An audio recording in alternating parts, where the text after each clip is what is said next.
ఒసే, జ్యూస్ పడేసిందని ఆ అమ్మాయి మీద చేసుకున్నావు. ఆ ఫోన్ తీసుకోవడానికి కరెక్ట్గా మీ అత్తయ్య వెళ్ళుంటే కనుక ఆ ఫ్రేమ్ దాని తల మీద పడి తల పగిలుండేది.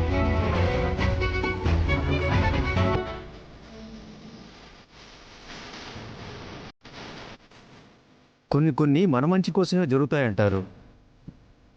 నిజంగా అమ్మాయి కనుక జ్యూస్ చేసి ఈ గొడవలో నువ్వు ఆగిపోకుండా వెళ్ళి ఉంటే కనుక నిజంగా ఆ ఫ్రేమ్ నీ తల మీద పడి ఉండేది. ఎంతో ప్రమాదం జరుగుండేది. ఒక్కసారి ఊహించు. ఒక విధంగా మీకు తన వల్ల మంచి ఉపకారం జరిగింది అత్తయ్య గారు.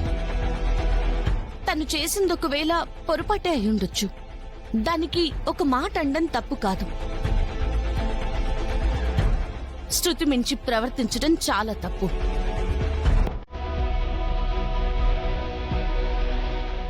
అక్షిత, తనకి సారీ చెప్పు.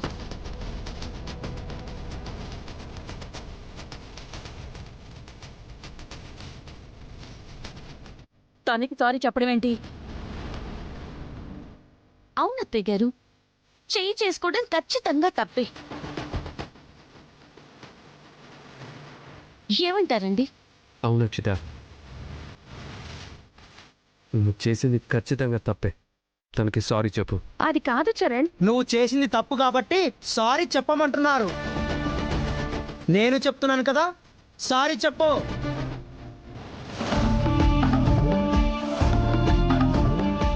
చెప్పు. సారీ ఉషా, నీ మీద చేయి చేసుకోవడం తప్పే.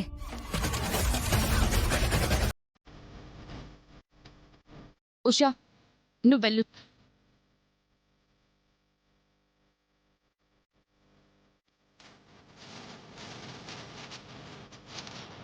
అవునరా, ఎంతసేపు ఎక్కడికి వెళ్ళారు?